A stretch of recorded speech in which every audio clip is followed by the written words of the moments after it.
यहाँ खुशियाँ हैं कम और ज्यादा है गम। इस संसार में क्या हाल है? खुशी कम है यहाँ और गम ज्यादा है। गम माने चिंता, गम माने टेंशन, गम माने तनाव, स्ट्रेस, गम माने बहुत दुख होना। लोग कहते हैं ना, अरे तुम तो गम में डूब गए। गम, गम किसे कहते हैं? जिसके यहाँ कोई मर जाता तो कहते हैं उनके यहाँ गमी हो गई, गमी। और गमी से बना है गम। जब कोई मर जाता गमी हो गई यानी दुख हो गया, शोक हो गया। तो गम का मतलब वो गम आपको शोक में डुबा देती है, दुख में डुबा देती है, उसी का नाम गम है। इस देश दुनिया के अंदर खुशियां तो कम है लेकिन सबसे ज्यादा गम है। हर आदमी गम में डूबा हुआ है। बचपन में बस गम कम है। कब तक? जब तक शादी नहीं हुई। शादी की चर्चा शुरू हो गई तो भी गम बढ़ने लगी, और जिस दिन से शादी हो गई उस दिन से डबल गम। और बच्चे हो गए तो 3 गुना गम, और फिर बहू आ गई तो 4 गुना गम, फिर पोता पोती हो गए तो गमा गम। बहुत गम है। लोग हंस रहे, गुरुजी कैसा सुना रहे? जैसा है वैसा सुना रहा हूं। यहाँ खुशियां है कम और ज्यादा है गम। यहाँ खुशियाँ है कम और ज्यादा है गम, और ज्यादा है गम। यहाँ खुशियाँ है कम और ज्यादा है गम। जहाँ देखो वहीं है भरम ही भरम। बड़ा भरम है संसार में। देखो गाओ गाओ। वही है भरम ही भरम। जहाँ देखो वहीं है भरम ही भरम। जहाँ देखो वही है भरम ही भरम। ओहो, मेरी धीमी है चाल और पथ है विशाल। मेरी धीमी है चाल, इतनी बढ़िया बात है। पथ है विशाल। पथ विशाल है, रास्ता लंबा है, जाना दूर है, लेकिन चाल धीमी। अरे जब तेरे को पता है कि लंबा रास्ता है, दूर जाना है, तो चाल बढ़ा, गेर बदल। फिर धीमी चाल क्यों चलता? थके अब चले तो बता, पाँव मेरे थके, अब चले ना चले वो भी भरोसा नहीं, यहीं बैठ जाऊं। अब चले ना चले मेरे दिल में इशारा तेरा चाहिए। आसरा इस जहां गुरु का सहारा चाहिए। आप सहारा दे दो। कितना लंबा पथ है, सब पार कर जाओ, मंजिल आ जाएगी। बस मुझको तेरा सहारा सदा चाहिए। चांद तारे फलक पर दिखे ना दिखे। चांद तारे फलक पर दिखे ना दिखे। चांद भी ना दिखे, तारे ना दिखे, सूरज ना दिखे, कोई परवाह नहीं, लेकिन मुझको आपका दर्शन दिखना चाहिए, आपका नजारा दिखना चाहिए। दूसरा जरूरत नहीं है। ये चांद तारे सूरज ये सब बाहर का अंधेरा दूर कर सकते हैं, लेकिन आपका नजारा हमारे भीतर का अंधियारा दूर कर सकता है। इसलिए आपका नजारा चाहिए। बोलिए सद्गुरु भगवान की जय। चांद तारे फलक पर दिखे ना दिखे। फलक माने आकाश। चांद तारे गगन में दिखे ना दिखे, मुझको तेरा नजारा सदा चाहिए, मुझको तेरा नजारा सदा चाहिए। आसरा इस जहां का मिले ना मिले, मुझको तेरा सहारा सदा चाहिए। ये दुनिया आसरा दे ना दे क्या पता है, लेकिन आपका सहारा दे फिर बेड़ा पार हो जाए। यहाँ खुशियाँ है कम और ज्यादा है गम, यहाँ खुशियाँ है कम और ज्यादा है गम। जहाँ देखूं वही है भरम ही भरम, जहाँ देखूं वही है भरम ही भरम। मेरी महफिल में शम्मा जले ना जले, मेरी महफिल में शम्मा जले ना जले। मेरे दिल में उजाला तेरा चाहिए, मेरे दिल में उजाला तेरा चाहिए। आसरा इस जहाँ का मिले ना मिले, आसरा इस जहाँ का मिले ना मिले।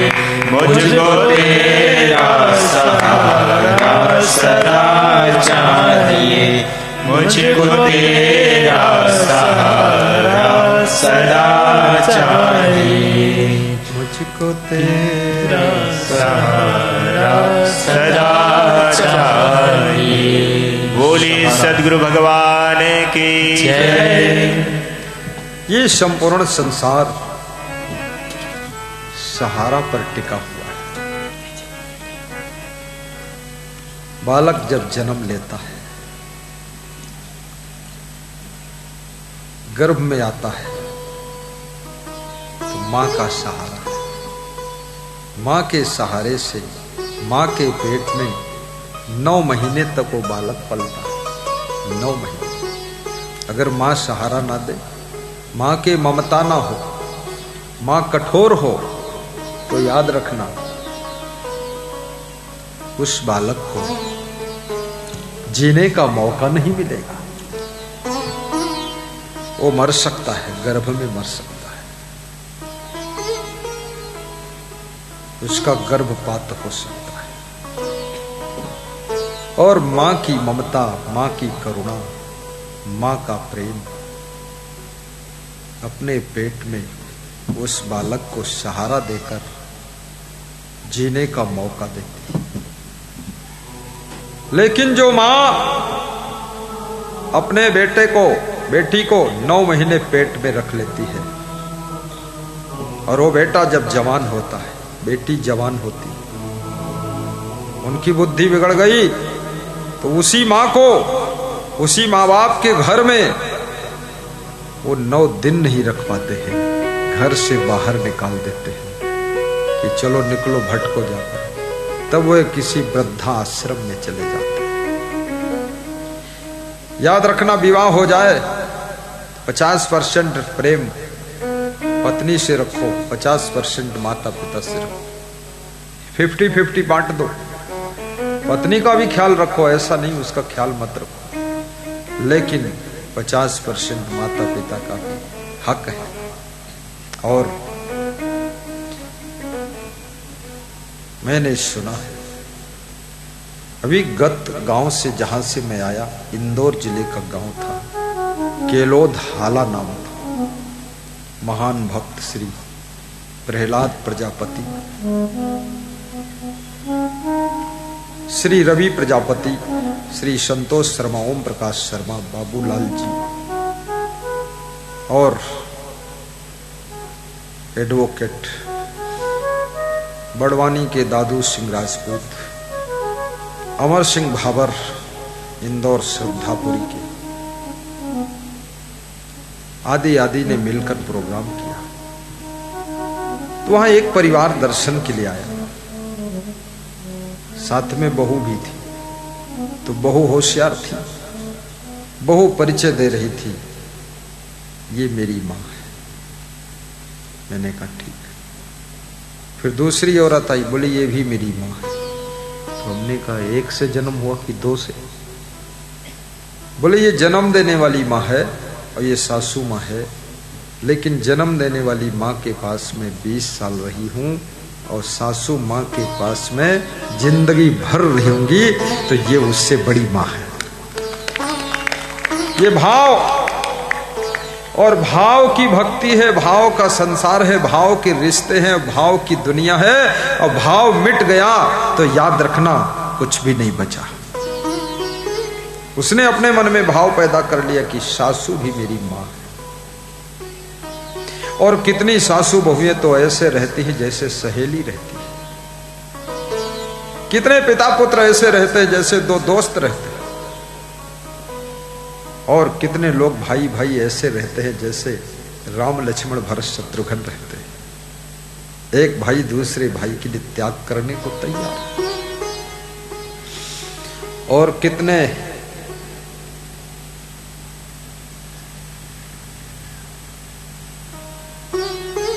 भाई ऐसे रहते हैं जैसे रावण और विभीषण।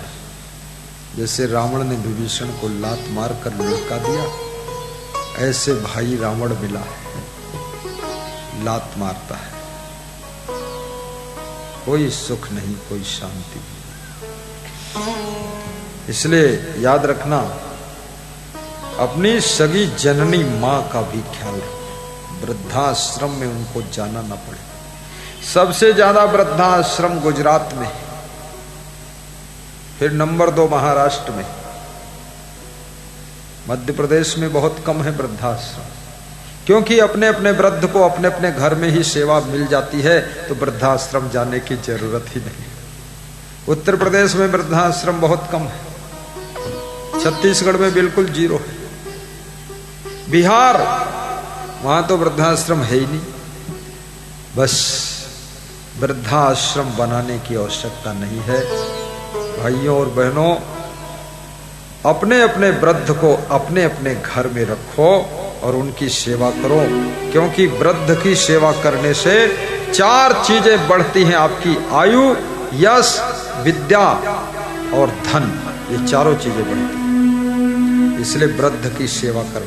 जब बंटवारा होने लग जाए, धन बांट लो, जमीन बांट लो, घर बांट लो, सामान बांट लो, और फिर भाइयों के बीच में कह दो मेरे माता पिता को मुझे दे दो, इनकी सेवा मैं करूंगा। और सब भाई उनको मांगो कि हम लेंगे इनको। अगर 4 भाई हो तो 1-1 महीने उनकी सेवा करो। जनवरी में तुम्हारा नंबर, फरवरी में उनका, मार्च में उनका, ऐसे हर 4 महीने बाद नंबर आएगा। 1-1 महीना ले लो सेवा। और वृद्ध माता पिता से भी कहूंगा, बोलना कम, ज्यादा प्रवचन मत सुना। अब बिगड़े या बने जो कुछ हो, लेकिन बस ऐसा चश्मा लगाओ काले रंग का, कुछ दिखना नहीं चाहिए। कान में रुई ठूंस दो, ज्यादा सुनो भी मत। अब बहुत घर बार संभाल लिया, अब खुद को संभालो। ज्यादा बोलोगे तो कोई चाय भी नहीं देगा। बस बोलना है तो इतने बोलो, मेरी बहू टाप की, मेरा बेटा टाप का, और आज के युग को देखते हुए हमारे बेटे बहुत अच्छे हैं, बढ़िया बेस्ट है। मतलब है नालायक, लेकिन युग के अनुसार अच्छे। हाँ, बस यही बोलो। ज्यादा उनके चिल्ला चोट में मत फंसो, क्योंकि कमजोर अवस्था है, वृद्धावस्था है, शरीर में शक्ति नहीं है। अब झंझट करना ठीक नहीं। बस गम खा लो। जो गम खा लेता है उसकी गम मिट जाती है, चिंता नहीं रहती फिर उसे। और जो गम नहीं खा पाता है वो चिंता रूपी गम में डूबा रहता है। इसलिए गम खाना भी सीख। जय जय। रिश्तों में सासू बड़ी है, बहू छोटी है, पति बड़ा है, पत्नी छोटी है, गुरु बड़ा है, शिष्य छोटा है, बड़ा भाई बड़ा है, छोटा भाई छोटा है। रिश्तों को भी समझो, वहां भिड़ने की जरूरत नहीं। क्यों भिड़ रहे हो फालतू? गम खा लिया। गम समान भोजन नहीं, क्यों? अरे दाल चावल खाना है कि गम खाना है? लेकिन ज्ञानी कहते हैं गम समान भोजन नहीं, जो कोई गम को खाए। जो व्यक्ति गम को खा लेता है वो सदैव के लिए तृप्त हो जाता है। गम समान भोजन नहीं, जो कोई गम को खाए। अम्बरीश गम खाया, दुर्वासा बिललाए। अम्बरीश राजा ने गम खा लिया और दुर्वासा ने क्रोध किया था। बड़ी छोटी सी कथा है, प्यारी कथा है। अम्बरीश ने यज्ञ किया, सब ऋषि मुनि साधु संत आए, उनका भंडारा हुआ। अम्बरीश गृहस्थ थे, उन्होंने व्रत साध लिया कि दिन भर कुछ खाना नहीं है, पीना नहीं है। तो जब शाम होने लगी तो ब्राह्मणों ने कहा अब कुछ खा लीजिए। थोड़ा सा पानी पी लिया। दुर्वासा ऋषि स्नान करने गए थे कि मैं आता हूं अभी खाऊंगा। स्नान करने में देर लगा दिया, इधर पानी पी लिया। अम्बरीश ने जब आए तो पता लगा उनको कि इसने पानी पी लिया, बिना मुझको भंडारा खिलाए पानी पी लिया। अम्बरीश क्रोधित हो गए। अम्बरीश के ऊपर दुर्वासा ऋषि को गुस्सा। अम्बरीश के मन में भी थोड़ा क्रोध आया, लेकिन फिर गम खा लिया। तो दुर्वासा ऋषि ने क्रोध में अपने जटा का एक बाल तोड़ा और उसको अम्बरीश के ऊपर फेंक दिया। तो जटा का बाल में आग पैदा हो गई। अम्बरीश को जलाने के लिए वो दौड़ा। तो अम्बरीश से सबने कहा भागो, बचो, नहीं तो जल जाओगे, क्योंकि दुर्वासा का क्रोध है, जला देगा।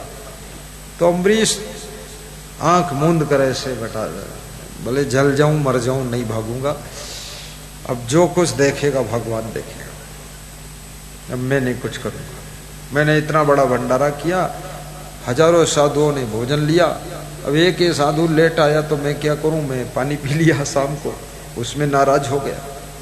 देखिए साधु को थोड़ा ठंडा रहना चाहिए। अरे उसने पानी पी लिया तो तुमको क्या भोजन नहीं मिलेगा? आप ले लो। नाराज हो गए। जब आंख मूंद कर बैठा अम्बरीश, विष्णु भगवान को खबर मिल गई कि मेरे भक्त को दुर्वासा ऋषि जटा तोड़कर फेंक कर जलाने जा रहे हैं। वहां से उन्होंने चक्र सुदर्शन छोड़ दिया। वो चक्र सुदर्शन 1 सेकंड में आ गया और अम्बरीश की गर्दन काटने के लिए दौड़ा। वो दुर्वासा की गर्दन काटने के लिए दौड़ा। दुर्वासा भागे, भागकर ब्रह्मा जी के पास गए, बोले बचा लो। तो ब्रह्मा ने कहा मैं नहीं बचा पाऊंगा, क्योंकि विष्णु भगवान का ये चक्र सुदर्शन है। तो शंकर के पास गए। शंकर जी बोले मेरे बस का नहीं, क्योंकि मेरे पीछे भी एक बार चक्र सुदर्शन पड़ चुका है, तो मेरा तो लिंग उंग काट के फेंक दिया था, तो मेरे बस का नहीं। मेरे लिंग के कई टुकड़े हो गए यार, क्या लफड़ा बता रहे, फिर मैं बीच में आ जाऊं, मेरा मूड कट जाए। ये चक्र सुदर्शन का मामला मेरे बस का नहीं। अरे जाओ ना विष्णु भगवान के पास, जिन्होंने चक्र सुदर्शन छोड़ा वही कंट्रोल करेंगे। तो वहां गया दुर्वासा क्रोधी। विष्णु भगवान ने कहा मेरे बस का भी नहीं, क्योंकि मैंने छोड़ दिया बस। बोले क्या करूं? बोले अम्बरीश के पास जाओ, क्षमा मांगो, माफी मांगो। अब अम्बरीश ही माफ करेगा तब ये रुक सकता है। तो दुर्वासा भाग करके अम्बरीश के पास गए, हाथ जोड़कर खड़े, बोले माफ कर दो। तो अम्बरीश हंस रहा था, बोल रहा था आप सोचो मेरी भक्ति बड़ी है कि तुम्हारी तपस्या बड़ी है। ये क्रोध करते हो, क्रोध में तुम्हारी तपस्या भी राख हो गई, और गम खाने से मेरी भक्ति इतना प्रखर हो गई कि आपके पीछे चक्र सुदर्शन पड़ा हुआ है। तो अम्बरीश ने उनको जब माफ किया, तब चक्र सुदर्शन विष्णु भगवान के पास वापस चला गया। ये होती है भक्ति में ताकत, गम खाने में ताकत। इसलिए गम खा लिया करो। गम समान भोजन नहीं, जो कोई गम को खाए। अम्बरीश गम खाइया, दुर्वासा बिललाए।